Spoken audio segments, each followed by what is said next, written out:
Hello everyone, कैसे हैं आप सब लोग। आज के करंट अफेयर काफ़ी ज़्यादा इंपॉर्टेंट होंगे क्योंकि आज हम दो चीज़ें यहाँ पर डिस्कस करेंगे। एक तो हम करेंगे 17 सितंबर के इंपॉर्टेंट करंट अफेयर्स, और उसी के साथ बहुत सारे बच्चों की रिक्वेस्ट आ रही थी जिनके बैंकिंग एग्जाम्स हैं, तो एक क्वेश्चन आपके एग्जाम में ज़रूर पूछा जाएगा। ना ही सिर्फ बैंकिंग बल्कि जो एसएससी या एसएसबी के एग्जाम्स हैं उसमें पूछा जाता है कि जीडीपी फॉरकास्ट जो आता है, हर एक बड़ी ऑर्गेनाइजेशन जिस तरीके से फॉरकास्ट करती है, तो वो मैं यहाँ पे आप लोगों के साथ डिस्कस करूंगा। तो आज के करंट अफेयर्स काफ़ी इंपॉर्टेंट होंगे। ये चैनल आप लोग पहली बार देख रहे हैं तो सब्सक्राइब कर लीजिए। अगर आपको ये वीडियो पसंद आती है तो इस वीडियो को लाइक कर दीजिए।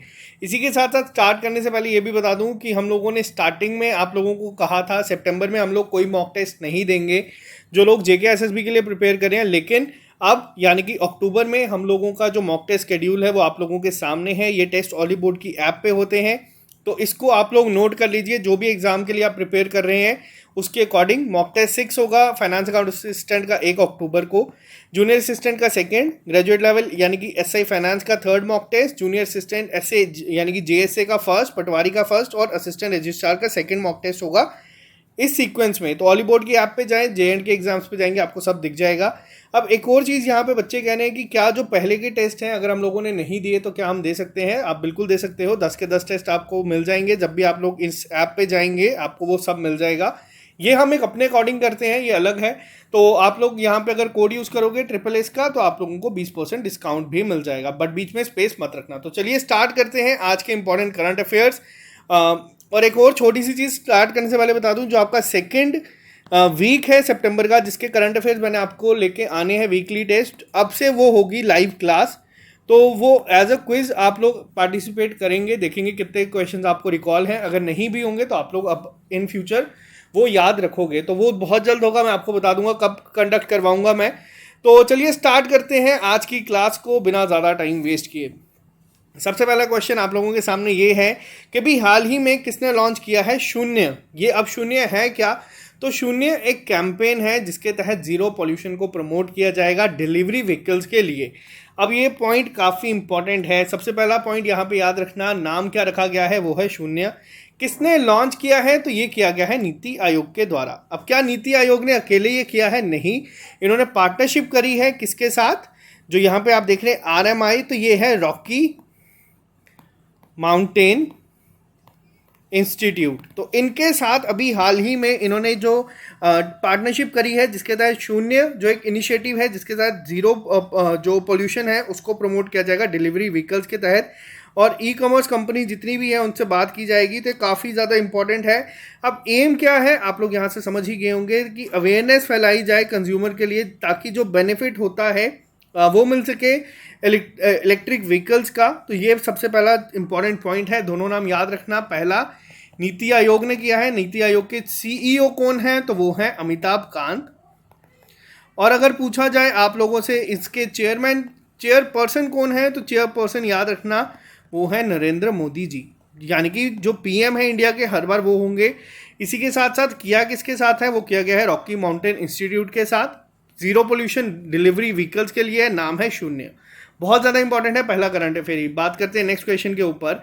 अभी हाल ही में आंध्र प्रदेश ने क्या किया है? पार्टनरशिप करी है वापस से एक टेलीकॉम सर्विस के साथ जिसके तहत वो लॉन्च करेंगे इंडिया का पहला self broadcast based public warning system. तो ये किसके साथ इन्होंने अभी हाल ही में पार्टनरशिप करी है? तो ये पार्टनरशिप करी गई है वोडाफोन आइडिया लिमिटेड के साथ। तो ये आपको याद रखना है, वोडाफोन आइडिया लिमिटेड। यहाँ पे दो नाम आपको याद रखने हैं। पहला तो आप लोगों ने सुना रिलायंस एयरटेल। वोडाफोन और आइडिया जो थे वो अलग थे, लेकिन इनका मर्जर हो गया था अभी थोड़े टाइम पहले की बात है ये। तो ये भी याद रखना। अब इनका जो लोगो है वो इस तरीके से दिखता है, VI। तो ये भी आप याद रखना, जो इनका एग्जाम में कई बार पूछा गया है ये। तो बात करते हैं नेक्स्ट क्वेश्चन के ऊपर। प्रधानमंत्री नरेंद्र मोदी जी ने अभी फाउंडेशन स्टोन रखा है राजा महेंद्र प्रताप सिंह यूनिवर्सिटी का। ये किस जगह पे रखा गया है? तो जो राजा महेंद्र प्रताप सिंह यूनिवर्सिटी है इसका फाउंडेशन स्टोन रखा गया है अलीगढ़ में। तो याद रखना, अलीगढ़ में एक यूनिवर्सिटी ऑलरेडी बहुत फेमस है, वो है अलीगढ़ मुस्लिम यूनिवर्सिटी। तो दूसरी यूनिवर्सिटी का नाम आपको याद रखना है क्योंकि ये करंट अफेयर में है तो पूछा जाएगा। अलीगढ़ कहाँ पे है? ये है यूपी में। यूपी में चलाई जाएगी पहली पॉड टैक्सी, इंडिया की फर्स्ट पॉड टैक्सी होगी। और इसी के साथ यूपी में एक जगह है लखनऊ। लखनऊ की किसकी कॉन्स्टिट्यूंसी है? वो है राजनाथ सिंह की। और अगर यहाँ पे पूछा जाए वाराणसी किसकी है, तो वाराणसी है प्रधानमंत्री नरेंद्र मोदी जी की कॉन्स्टिट्यूंसी। तो ये याद रखिएगा। प्रयागराज का नाम बदला गया है। पहले क्या नाम था? पहले नाम था इलाहाबाद। तो ये भी याद रखना, एग्जाम में हो सकता है ये पूछा जाए। बात करते हैं नेक्स्ट क्वेश्चन के ऊपर। ये क्वेश्चन काफ़ी ज़्यादा इंपॉर्टेंट है क्योंकि इंडिया है यहाँ पे लार्जेस्ट है फ्लोटिंग सोलर पावर जो है प्लांट है, तो ये आपसे एग्जाम में पूछे जाने के चांसेस ऑटोमेटिकली काफ़ी ज़्यादा बढ़ जाते हैं। तो इंडिया का लार्जेस्ट फ्लोटिंग सोलर जो पीवी प्लांट है ये कहाँ पे बनाया जा रहा है? तो ये बनाया जा रहा है एनटीपीसी सिमाद्री में, यानी कि आंध्र प्रदेश में। कौन कमीशन कर रहा है इसको या हेल्प कौन कर रहा है यहाँ पे बनाने में? तो वो कर रहा है भारत हैवी इलेक्ट्रिकल्स लिमिटेड। तो ये आपको नाम याद रखना है। ये मिलके बना रहे हैं क्या? इंडिया का लार्जेस्ट सोलर प्लांट। तो ये जो प्लांट है होगा कहाँ पे? तो ये है एनटीपीसी सिमाद्री आंध्र प्रदेश में। तो ये याद रखिएगा नाम, एग्जाम में हो सकता है आपसे पूछा जाए। बात करते हैं क्वेश्चन नंबर 5 के ऊपर। मोस्ट इंपॉर्टेंट क्वेश्चन है मिलिट्री एक्सरसाइजेस पे। मैंने आपको एक वीडियो दी थी जिसमें सारी मिलिट्री एक्सरसाइजेस इस साल जितनी भी हुई हैं सारी डिस्कस करी हैं, आप वो देख सकते हैं। इसके अलावा अगर मैं यहाँ पे बात करूँ, अभी इंडियन मिलिट्री ने पार्टिसिपेट किया है एससीओ पीसफुल मिशन में। अब ये एससीओ है क्या? तो ये है Shanghai Cooperation Organisation peaceful mission. ये कहाँ पे ऑर्गेनाइज किया है? अब पहली चीज़ जहाँ पे बच्चे बहुत ज़्यादा कंफ्यूज होते हैं वो आता है एससीओ का हेडक्वार्टर कहाँ पे है। ऑप्शन में आप लोगों को शंघाई दिखेगा, बच्चे मार्क कर देंगे, तो ये गलत हो जाएगा। इसका हेडक्वार्टर है बीजिंग में, शंघाई कोऑपरेशन ऑर्गेनाइजेशन का। और उससे भी ज़्यादा कंफ्यूजिंग होगा अगर आपको एग्जाम में ये क्वेश्चन पूछा जाएगा, क्योंकि ये जो पीसफुल मिशन है ये कहाँ पे कंडक्ट किया गया है? तो ये किया गया है रशिया में। और इसी के साथ साथ जो इंटरनेशनल आर्मी गेम्स होती हैं वो भी कहाँ पे हुई थी कंडक्ट? रशिया में। इसका विनर कौन था? तो विनर भी था रशिया। और एक और सबसे इंपॉर्टेंट करंट अफेयर बता दूं आपको, S-500 जो अभी हाल ही में लॉन्च किया गया है रशिया के द्वारा, तो कौन सी कंट्री ऐसी है जो कह रही है कि सबसे पहले वो इसको परचेज करेगी? पहले मैंने आपको करंट अफेयर में बताया था कि टर्की ने इंटरेस्ट शो किया है S-500 को खरीदने के लिए, लेकिन ऐसा नहीं है। इंडिया जो है वो हो सकता है पहला बायर बनेगा S-500 का। आपको ये भी बता दूं कि रशिया से ही इंडिया S-400 भी खरीद रहा है। तो S-400 S-500 में क्या फ़र्क है? तो S-500 जो है वो आप मान सकते हैं S-400 से 10 टाइम्स ज़्यादा एडवांस्ड है, और अब तक का दुनिया का सबसे ज़्यादा एडवांस सिस्टम भी ये लॉन्च किया गया है। तो ये याद रखिएगा, बहुत ज़्यादा इंपॉर्टेंट है। ये छोटे छोटे करंट अफेयर जो आप यहाँ पे देखते हैं, तो आपको ये याद रखना है S-500 इंडिया खरीदेगा यहाँ पे रशिया से। अभी इसके बारे में ऑफिशियल अनाउंसमेंट नहीं हुई, बट इंडिया ने इंटरेस्ट शो करा है, तो ये आप लोगों को जल्दी दिख जाएगा। बात करते हैं नेक्स्ट क्वेश्चन के ऊपर। अभी हाल ही में एक ट्राइलेटरल डिफेंस और सिक्योरिटी पार्टनरशिप बनाई गई है, और ये क्वेश्चन आपका आता है मोस्ट इंपॉर्टेंट कैटेगरी में। किस किस के बीच में किया गया है? ये किया गया है यूएसए, यूके और ऑस्ट्रेलिया के बीच में। तो इसका नाम क्या रखा गया है? अब इसका नाम याद रखना, ऑस्ट्रेलिया से यू है, यूनाइटेड किंगडम से यूके है, और यूएसए से है यूएस। तो AU के US जो है इसका सही आंसर है। तो ये जो है ये भी बहुत ज़्यादा इंपॉर्टेंट है। ये क्या है? अब यहाँ पे जो डिफेंस और सिक्योरिटी पार्टनरशिप की गई है ये किसके लिए की गई है? तो इसके लिए जो आप लोगों को बता दूं, ऑब्वियस सी चीज़ें हैं। चाइना को किस तरीके से रोका जा सके, क्योंकि चाइना जिस स्पीड से बढ़ रहा है उसके लिए ही ये बनाया गया है बेसिकली। और ऑब्जेक्टिव क्या है?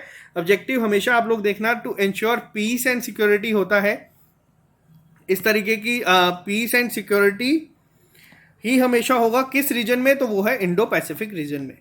और यहाँ से अब आपको एक चीज़ बताऊँ, क्या इस नई ट्राइलेटरल डिफेंस सिस्टम सिक्योरिटी जो पार्टनरशिप की गई है इससे इंडिया को कुछ बेनिफिट होगा?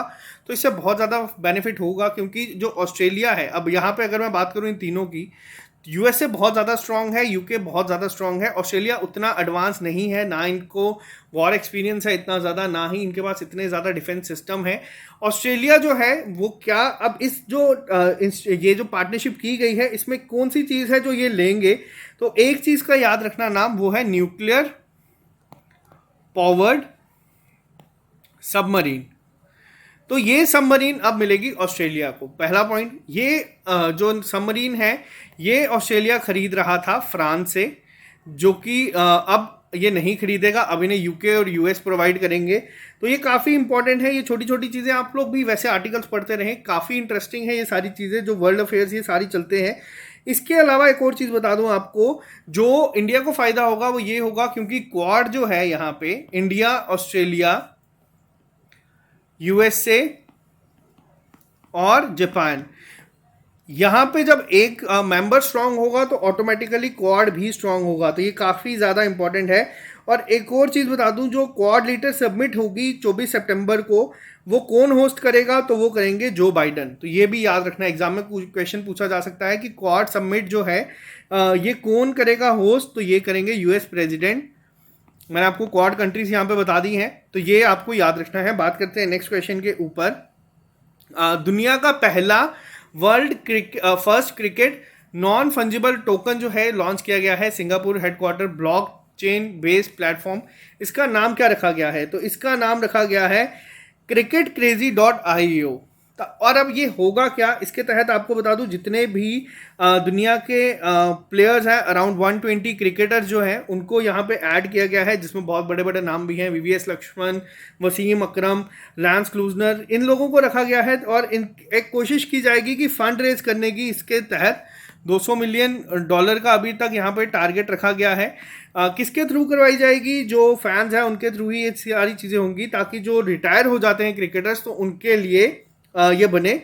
और एनईटी जो है ये यूनिक डिजिटल एसेट है, जो डिज़ाइन और किया गया है और रिप्रेजेंट करेगा एक वर्चुअल आइटम को, तो ये भी याद रखना आप लोग, बहुत इंपॉर्टेंट है ये। बात करते हैं यहाँ पे अब यहाँ पे एक और क्वेश्चन मैं आपको बता दूं, अगर आपसे पूछा जाए ये जो क्रिकेट फाउंडेशन शुरू की गई है, जिसमें क्या होगा, हर साल कहा जा रहा है कि 5 डेली बेसिस पे 5 NFTs को ऐड किया जाएगा, तो ये सब चीज़ें आपको याद रखनी है। आपको बस इसका नाम याद रखना है, टोटल क्रिकेटर्स कितने हैं, ये चीज़ें याद रखनी है। बात करते हैं क्वेश्चन नंबर 8 के ऊपर।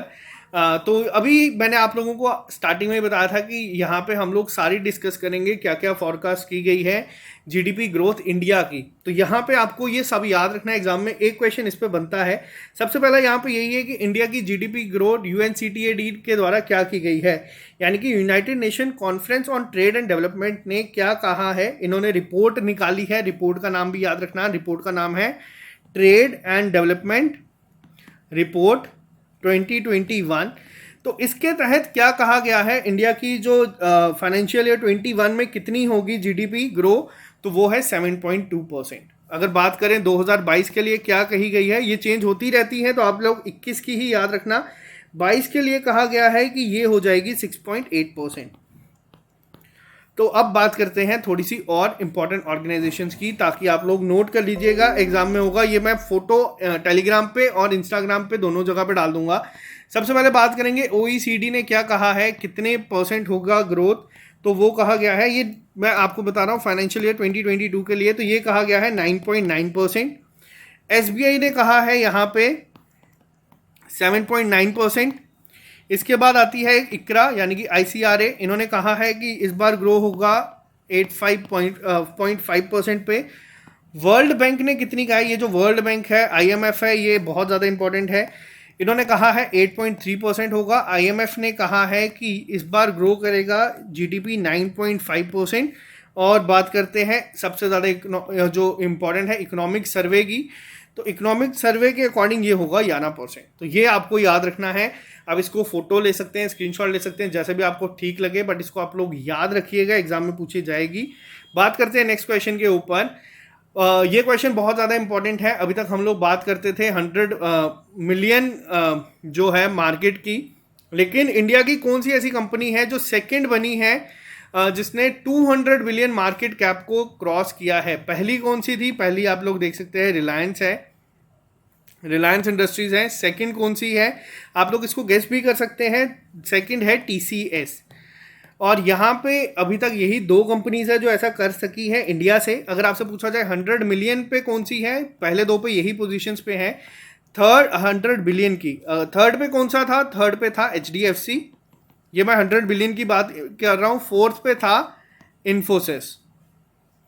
तो ये भी आपको डेटा याद रखना है, ये भी अभी हाल ही की न्यूज़ है, तो ये याद रखिएगा। बात करते हैं पॉइंट नंबर 10 पे, क्वेश्चन नंबर 10 के ऊपर एक बार हम बात कर लेते हैं, एक सेकेंड। अभी हाल ही में प्रेसिडेंट रामनाथ कोविंद जी ने नेशनल फ्लोरेंस नाइटिंगेल अवार्ड दिए गए हैं कितनी नर्सिंग पर्सनल्स को। अब यहाँ पे क्वेश्चन ये भी बन सकता है कि जो फ्लोरेंस नाइटिंगेल अवार्ड है ये किसको दिया जाता है, ये किसे इससे सम्मानित किया जाता है। तो ये किया जाता है नर्सिंग पर्सनल्स को। तो टोटल थे 51 जिन्हें इससे सम्मानित किया गया था। तो अब अगर मैं आपको बताऊं कि जो नेशनल फ्लोरेंस नाइटिंगेल अवार्ड है ये क्या है, कब शुरू हुआ, तो ये 1973 से स्टार्ट हुआ है और ये अवार्ड दिया जाता है करेज और डिवोशंस को to the victims of arm conflict and और नेचुरल डिजास्टर्स। तो ये आपको याद रखना है, बहुत ज़्यादा इंपॉर्टेंट है। बात करते हैं यहाँ पे नेक्स्ट क्वेश्चन के ऊपर। Euromoney named which bank as world best bank and world best digital bank for 2021।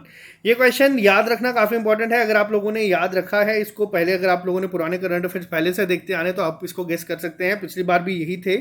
तो डीबीएस बैंक जो है इसे दिया गया है वर्ल्ड बेस्ट बैंक और ये दूसरी बार बना है पिछले 3 बार में से।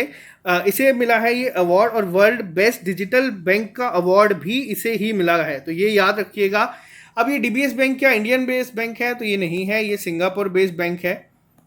पहला पॉइंट। दूसरा पॉइंट यहाँ पे याद रखना कि इस बैंक का सीईओ कौन है इस समय, ये सबसे ज़्यादा इंपॉर्टेंट है क्योंकि वो इंडियन है तो इसलिए काफ़ी इंपॉर्टेंट है। इनका नाम है पीयूष गुप्ता जी, तो ये बहुत इंपॉर्टेंट है। हेडक्वार्टर सिंगापुर में है और सीईओ पीयूष गुप्ता है। एग्जाम में डायरेक्ट पूछा जाएगा डीबीएस बैंक का हेडक्वार्टर कहाँ पे है, तो ये आपको याद रखना है। इसी के साथ साथ मैं आपको एक और चीज़ बता दूं, जो एडिडास है, मैंने आपको बताया था पहले भी, जो हमारे मेडल विनर हैं इस समय ओलंपिक के, उन्हें काफ़ी चीज़ों में ब्रांड एम्बेसडर बनाया जाएगा। तो एडिडास ने क्या किया है, एडिडास ने अभी हाल ही में मीराबाई चानू को जो है ब्रांड एम्बेसडर बनाया है। किसका? स्टे इन प्ले कैंपेन का। तो ये भी आपको याद रखना, एग्जाम में हो सकता है डायरेक्ट पूछा जाए स्टे इन प्ले कैंपेन किसका है, तो ये एडिडास का है, बहुत इंपॉर्टेंट है। बात करते हैं यहाँ पे नेक्स्ट क्वेश्चन के ऊपर। एक सेकेंड मैं आपको थोड़ा सा यहाँ पे बता दूँ, क्वेश्चन नंबर 12 के ऊपर हम जाएंगे यहाँ पे जी। तो अभी हाल ही में किसने 34 सैटेलाइट्स को लॉन्च किया है कजाकिस्तान से for global internet service push. तो किसके द्वारा ये किया गया है, तो ये किया गया है लॉन्च अभी हाल ही में वन वेब के द्वारा। पहला पॉइंट। अब यहाँ पे एक और चीज़ मैं आपको थोड़ी सी एक्स्ट्रा बता देता हूँ। अभी बुक्स के ऊपर आप लोगों ने देखा बुक्स एंड ऑथर्स पे क्वेश्चन पूछे जाते हैं, तो एक बुक का नाम याद रखना, एग्जाम में पूछा जाएगा ज़रूर, human rights and terrorism in India. ये बुक किसने लिखी है, तो ये बुक लिखी गई है सुब्रमण्यम स्वामी के द्वारा, जो कि एमपी है। कहाँ के? सुब्रमण्यम स्वामी कहाँ से है, किसके एमपी हैं, तो ये बीजेपी के एमपी हैं। तो आपको ये याद रखना है, बुक का नाम काफ़ी इंपॉर्टेंट है।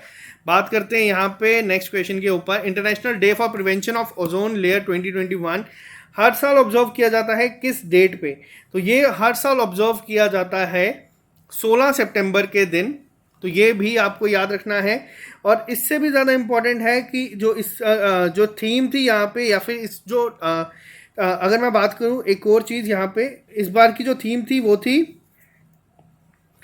मॉन्ट्रियल प्रोटोकॉल कीपिंग अस और food and vaccine school. Most important है ये, इसकी जो थीम है। डेट तो आपको याद रखनी ही है, इससे ज़्यादा याद रखना है आपको कि थीम क्या थी। तो थीम पे क्वेश्चन पूछे जाते हैं। तो ये थे आपके आज के करंट अफेयर्स इंपॉर्टेंट। एक लास्ट क्वेश्चन यहाँ पे रह गया, मैं आपको ये भी बता दूँ। अभी हाल ही में माई MEG यानी कि ये लॉन्च किया गया है एक ऐप, जिसके तहत जो सिटीजन्स हैं उन्हें इंगेज किया जाएगा गवर्नेंस प्रोसेस के लिए। ये किसने लॉन्च की है, आप इसको गेस भी कर सकते हैं, MEG देख के। ये किया गया है मेघालय के द्वारा। तो ये थे आज के important current affairs. I hope आप लोगों को ये सब जो चीज़ें मैंने यहाँ पे बताई हैं इससे हेल्प हुई होगी। तो चलिए आज के लिए सिर्फ इतना ही। और सबसे इम्पॉर्टेंट चीज़ आप लोगों के लिए, अपने अपने एग्ज़ाम को देख लें, इसको रिवाइज करना शुरू कर दें। और ये टेस्ट का जो आपका एनालिसिस वीडियो आती है, जिसमें मैं आपको बताता हूँ कट ऑफ क्या रहता अगर ये पेपर होता, तो वो उसी दिन यानी कि 1 अक्टूबर को ही रात के ठीक 10 बजे आप लोगों को मिल जाएगी। तो मेहनत अब कर लें, एग्ज़ाम बिल्कुल नज़दीक है, टाइम वेस्ट बिल्कुल भी मत करें अपना। तो चलिए आज के लिए सिर्फ इतना ही, मिलते हैं आप लोगों से कल नए लेक्चर के साथ। Bye bye, take care, all the best. Video पसंद आती है तो इसको लाइक कर दें, चैनल पे नहीं है तो इसको सब्सक्राइब कर दें।